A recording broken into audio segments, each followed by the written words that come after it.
This program is made possible in part by the National Endowment for the Arts.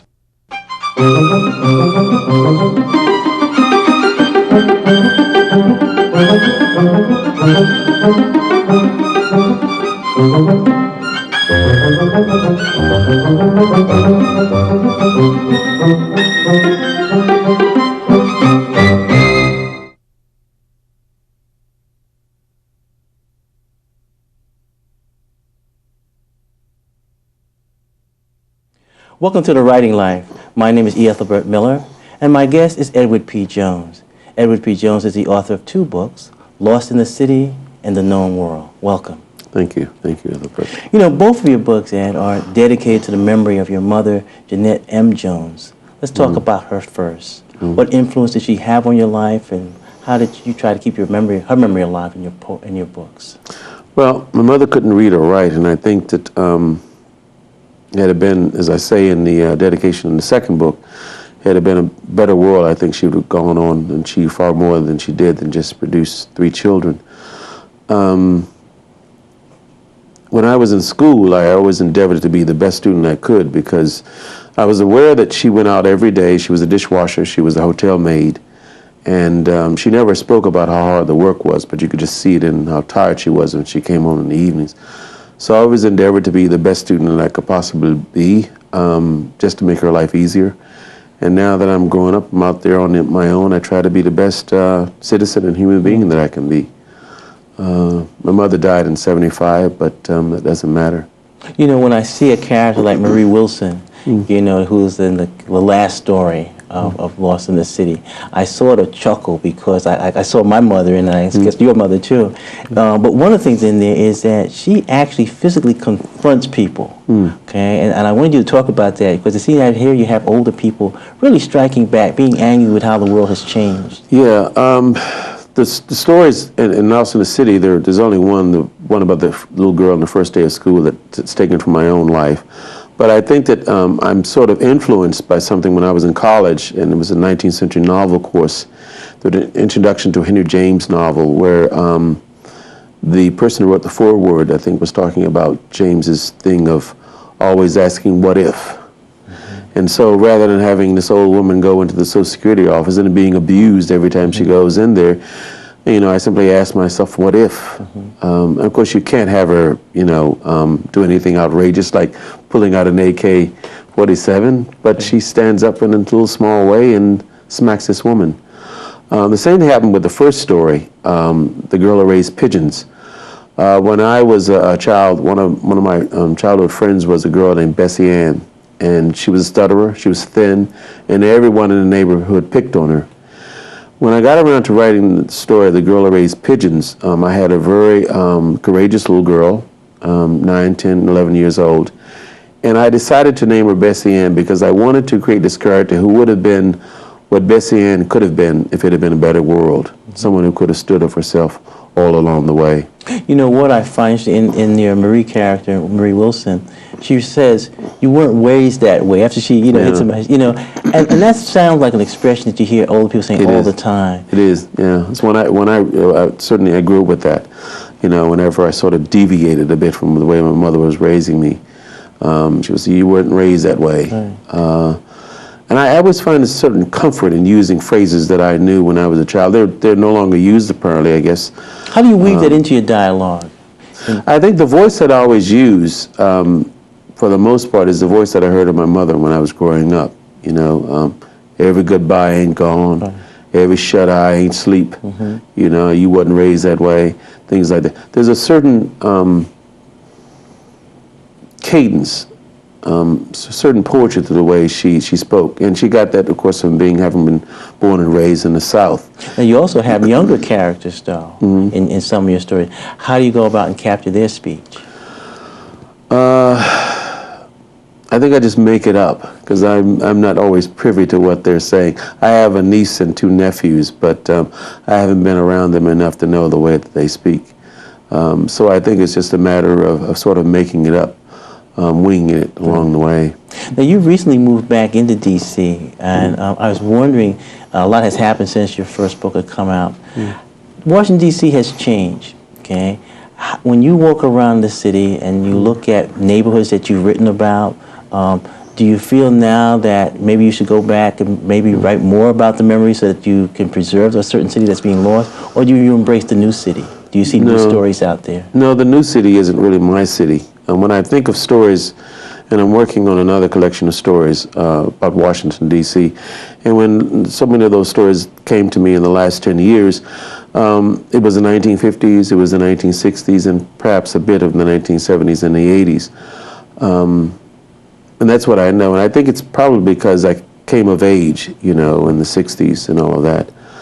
My problem, my concern always has been in that trying to, if I place a character in 1955 in a certain building on a certain street, that building is no longer there and I may get the address wrong.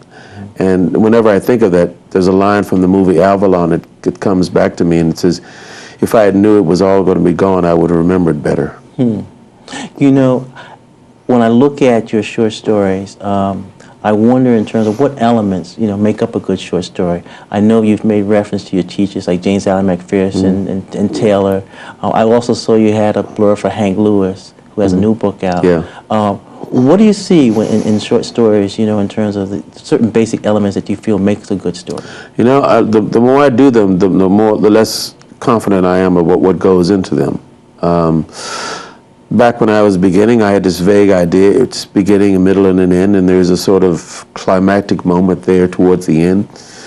Now I'm no longer certain. I mean, there was a story that I did, All Untaker's Children, and I tried to fit as much into this short story as I could so that when the reader was done, he or she would feel as if he had read a novel. Well, in sort of composing that story, everything that I knew about what goes into a story had to go out because I was doing something different. I had this thing about miniatures. I know you collect stamps and I collect American stamps. And I also collect these little nice Japanese figures called netskis. And in that story, I knew I had a certain number of pages. And I knew I couldn't conform to the old idea of what goes into a story. I just had to tell this person's story and hope that at the end of it, I had done the best job that I could. So I no longer know what goes into a story. I just hope it's okay. Let's talk about the success.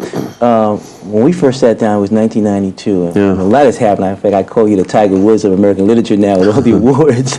But do you feel now that you're a better writer, or you still feel that there's a lot of improvement that you... Yeah, I mean, you know, there must be, you know, a million things I suppose you're supposed to know about writing. And, you know, if you've written since you're 21 and you live to be 100, you've still only reached maybe 1,000. But my sense is always that whether it's a story or a chapter in a novel, once you finish the story and it's successful, the next day you get up and you start the second story, you're at the bottom of the mountain again, you know. No matter what you think you knew with the first story, you know, it's all something brand new again. You're dealing with new people. You're dealing with new situations, new plot, new dialogue and everything, and you're back at the bottom of the mountain again. I think the problem with a lot of people, of course, is that they sort of rest on their laurels. Well, I did that one successfully, and I'll just sort of shoot this one out there. No, I never feel as if I can sort of rest on anything. It seems like when I read some of the interviews that are conducted with you, it seems like a lot of things are in your mind that you're thinking. You're really wrestling with the imagination. Then it moves from your imagination to storytelling. Then I feel it has to move from storytelling to actually being on the page. Is that a difficult process? Yeah, and again, it's because I mean I don't like taking anything from my own life, and certainly not from the lives of people that I know. And so you're sort of dealing with, you know, this block of clay, nothing. And I like to think it all through, all the way from the beginning, if it's a story, from the beginning to the very end. I don't like sitting down and asking myself what should come next. There are days when you're not inspired enough, even though you know what should come next, and you just can't work. But you always know what the destination is going to be. Let's take The Known World, which is the book that's really opened a lot of doors for you. How should a person teach that? Say, for example, I was teaching a history class, okay? Would it be good for me to take The Known World and bring it in and place it alongside, say, scholarly texts on American slavery? No, because it's all fiction. You know, I started out, as I've said often, you know, thinking that I would read all those books on slavery, and I never got around to reading them. In the end, I just relied on my imagination and all that I'd learned about that world before I had even thought about writing the novel. So there might be something of historical value in it, but I don't know what it is. There are one or two facts that I gleaned before I started writing the book, but other than that, everything is out of my imagination. So I'm not sure how any history professor would ever use it.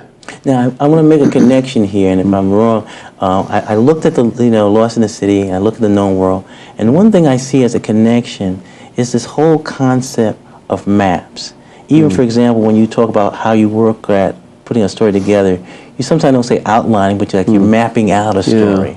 And looking at that, we know that maps are not accurate. I remember those Mercator projection maps. Africa was always small. But when you look at maps, which seems to be key in both of your books, do you feel that's sort of like a metaphor for what you're doing? That's right. I never thought about maps with Lost in the City, but certainly it's sort of central in the known world.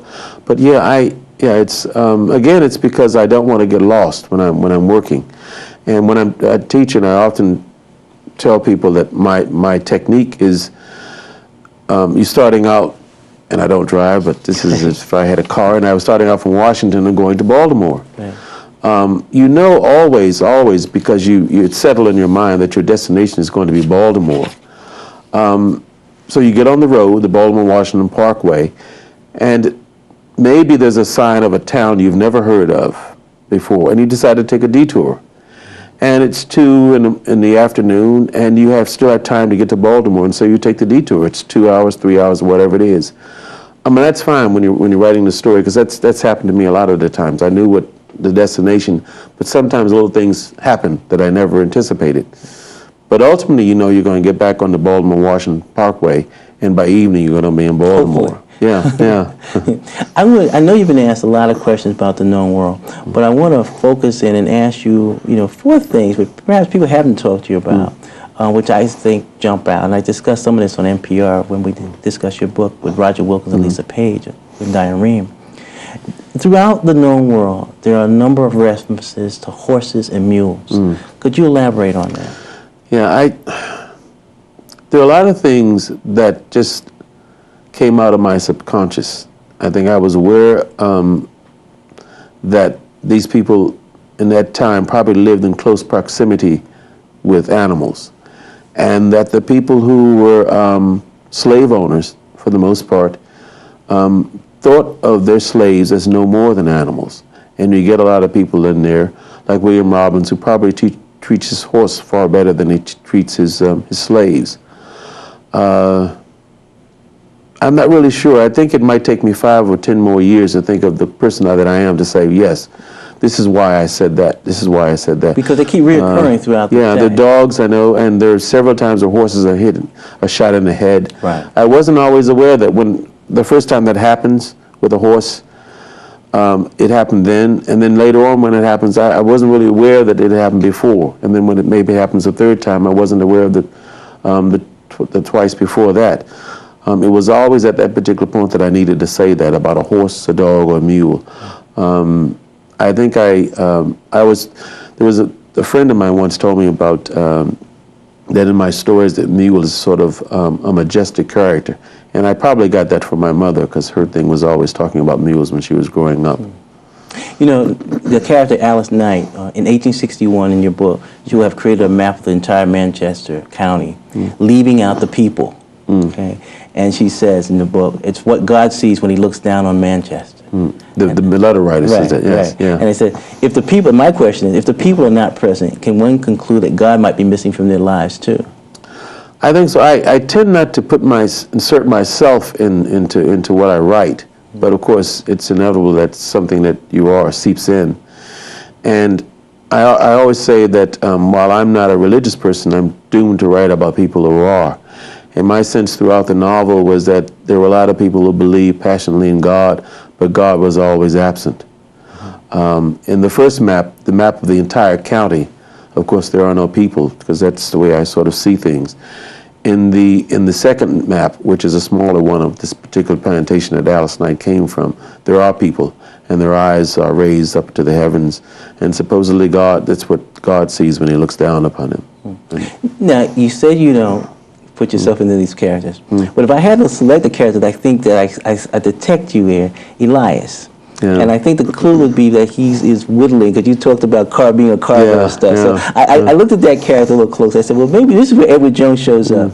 And then that character says the following. It says, you write about him, that Elias had never believed in the same God, and so he had never questioned a world where colored people could be the owners of slaves. And if at that moment in the dark he had sprouted wings, he would not have questioned that either. Yeah, I think that's probably a little bit me putting it in his head. Yeah, the carving thing. I think it's because in writing, you have these pages and pages and pages, in stories in a novel, and you really, if you have something on page 7 and you want to consult page 207, it's a long trek. But if you have a carving, a piece of wood, and you're doing a horse, you can see almost immediately whether one leg is a little shorter than it should be, or if the neck is a little longer than it should be. If the body really doesn't correspond to the horse's bodies that you've known throughout your life. One person who does that in some of his work is the science fiction writer Samuel Delany, who always has a character that might have some sort of, problem physically. And that's sort of like a metaphor for how he moves around the world. Now, there's a character in here, and I think of my friend Lisa Page when we discussed this character. I sort of laughed. I said, this is where the humor comes in. The character Stanford, who's just looking for young stuff, which to me is the only way he could survive slavery. Which to me, when I see Stanford just looking around for a young thing, that seems to be the everyday guy. I can deal with slavery as long as I got a warm body next to me. Was that deliberately placed in the book? Yeah, it was, and originally. Stanford is like he comes to what he thinks is the end of his life, because the young women are no longer attracted to him. And he decides that he's going to commit suicide. And all the parts in there about the thunder and lightning and his redemption was not originally in there until after my editor had read it. But yeah, I wanted, Stanford, when I put all the stuff about the thunder and lightning and his redemption, I realized after the woman who became my editor had read the book, that I was interested in how black people managed to get to the other side, get to freedom. And I already had Elias and his wife Celeste, who is crippled, and they have family, they have each other. And that, I felt, was probably how they managed to survive. Well, of course, there were people like Stanford who didn't have a family. And so I went back over and tried to find a way of discovering how people like that would get to the other side. And the thought came to me that they would get to the other side by concerning themselves with the lives of other people other than themselves, which is Stanford's problem up to that day. Another thing that one would look at in terms of the known world is the whole approach that you take to the whole concept of law. To law. And you have, for example, Travis talks to Augustus, he says, you ain't free lest me and the law say you free. Yes. Right? Ain't got nothing to do with it. And then also you have, like, person's freedom papers just being chewed. And I think it was when that thought came to me maybe 2 or 3 years after the novel was there, and I said, it just occurred to me, I mean, what if you're a free man and you have the papers that say you're a free man, the only thing that's standing between you and slavery is a piece of paper, and if someone takes that piece of paper and takes you to another county, another state where no one knows you, and there's a white man that does that, his word is law. But I think that someone could take your papers from you, and we've seen that depicted in movies and things. I think the chewing of the paper takes it to another level. Because you're a storyteller, and you always wanted to tell something a little different than anyone else has ever done it. And it just came to me, well, this man should do this. He should chew it up and eat it, swallow it. Let's go back to some of your first reviews when The Known World comes out. My take on some of the first ones was that people became fascinated with just the theme and the idea behind your book, blacks owning other black people. Did you feel that, you felt maybe some of the reviews were just dealing with the topic and not dealing with the structure of the book? No, because I think a lot of them came later on, so there weren't a lot that New York put forward to me that weren't based in the Washington area. No, I suppose I didn't get that. Maybe there are a lot that I haven't read because they're apparently every single day someone will mention something that I have not read. So there was the one that I think got to me was this guy Alan Shoes at George Mason. He wrote in the San Francisco paper that I had done tons of research and had plowed it all into the book. Well, if he read the press release or whatever it was, he would have known that I did no research. And I think that was what got to me. And that happened very early on, and I think it was another one of the trade magazines that the guy said something about research. He was very positive, but he had mentioned research. And I think that got to me more than anything else. Because when the reviews that I did read, and they mentioned, well, it's about black slave owners, I did see that they took note of that, well, the book is far more than that. Now, I tell you what, I had a problem, and I said this on the radio. I loved your work so much, right, especially Lost in the City, which I think is a classic, that when I got to The Known World, I couldn't get past the first couple of pages. I felt that, okay, the book was moving slow. But then, when I had to read this for like a program, I realized, I said, wow, this is phenomenal. Because what happens is that after a while, you just emerged in a world, okay? And I found that I ignored whether there was going to be a plot or where things were going, but I felt that what happened, I just got pulled in further and further. And I was wondering whether when you were writing, did you outline this or you just like weaving this and it keeps unfolding? No, I had a plan, it was from the beginning to the end. I knew what the first line was going to be, and I knew everything in between. A lot of it was in a very general way. I mean, when Elias, goes to Celeste and tells her he likes her, I had a general idea of what that scene would be. There was only one line that I knew that I had written out in my head exactly. And over the years, because I didn't write anything down, I would keep repeating that line. But yeah, everything was there from the very beginning. And I think now, if I had heard the things that people are saying now, when I was composing the book in my head, that, well, there are a lot of characters and it's a little difficult here and there, maybe I would have taken a different path. So I'm very glad now that I didn't, that I was sort of a loner and I just went on my own way. Do you listen to your critics? Do you read like some of the reviews? I know, for example, some writers just totally ignore the reviews. No, I read the reviews. I don't read the articles about myself. Yeah, and but I don't, again, it goes, and I read the reviews and everything, but, when it comes around to writing the stories that I'm working on now, I don't recall any what they will say, because again, I'm back down at the bottom of the mountain. I know you have a new collection of stories coming out, and I know some of them have appeared in the New Yorker, and I assume that A Rich Man will probably be in the new book. Yes. That book that story is interesting in terms of Horace is a young man an older man who life is totally destroyed by young people. It seems that when I read that story, I felt, here's the Alfred Hitchcock influence on Edward P. Jones.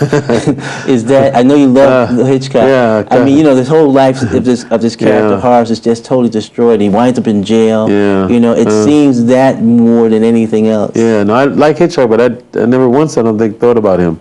The stories came up when I finished Lost in the City. My thinking was that, well, I'll never revisit any of those people again. And then in 95, 96, one character from the title story, Lost in the City, came to me, and I began building a story around her. And then over the next months, other characters from that collection came to me, and I began building stories around them as well. Let me ask you this question, which one of your characters, actually Horace says, and it's near the end of the story, the rich man. How does a man start over with nothing? How does a man start from scratch? Well, I think you have to have some substance to begin with. The problem with Horace is that the one substance thing in his life, he is rather discarded, his wife, and she disappears in the middle of the story. But I think there is some hope for him at the end with this young woman, Elaine, who is a minor character from the previous story in Lost in the City. You received the MacArthur, so you're a genius. I knew you were a genius before. Yeah, the man called me about that. He never once mentioned genius, and I didn't either. Well, what happens now? Here you are in the middle of finishing a book. Do you find that pressure in terms of how it might be perceived, or you just totally wipe that out? No, I can't think about what people will say. I just do the best that I can. I'm glad that the New Yorker's, published 4 of the stories already, and that tells me that maybe I'm on the right path.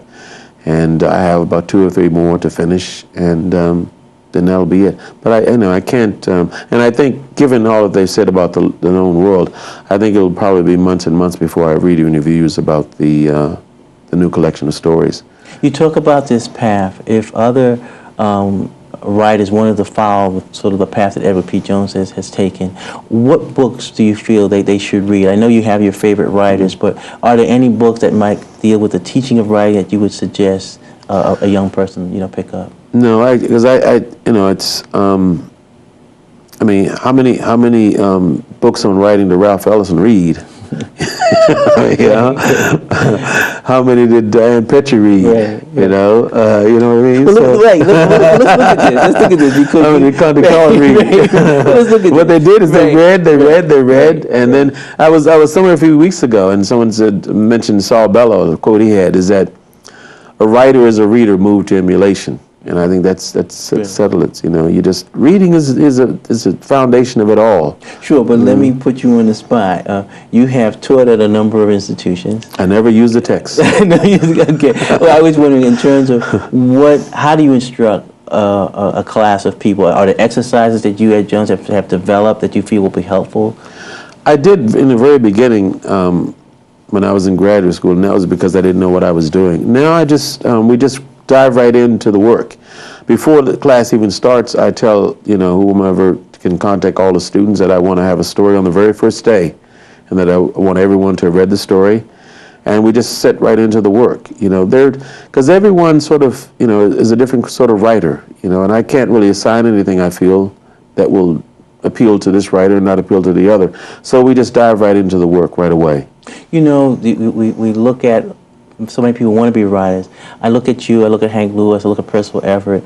I see individuals who are producing, really wonderful work. But then when I go into the bookstores, I see the books pushed aside by the more popular, black romance books. How do you feel about that in terms of at this particular time? Do you feel your books are reaching the people that you would like to read? Well, I don't have a sense of who the readers are really, a great sense of it. But I mean, and it's sad for me because I know when I started out reading, I was reading just about everything, and it's over a course of years as you become more educated in what is good and what is bad. But my sense now is that maybe people will stick with this romance crap and stay with that forever and not branch out. So it is sad in a certain way, yes. Do you feel that there are things that writers should have that you feel is very important? One thing I would wonder about privacy. You're a very private person. Do you feel that that's very important so that you just maintain the discipline of being a good writer?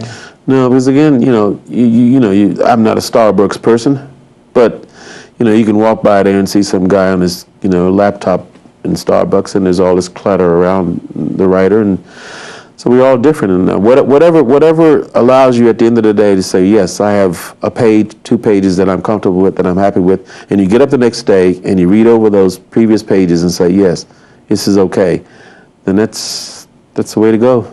Well, Jones, this isn't Starbucks, but this is the writing life, and I'm happy that you've been my guest. Thank you for inviting me.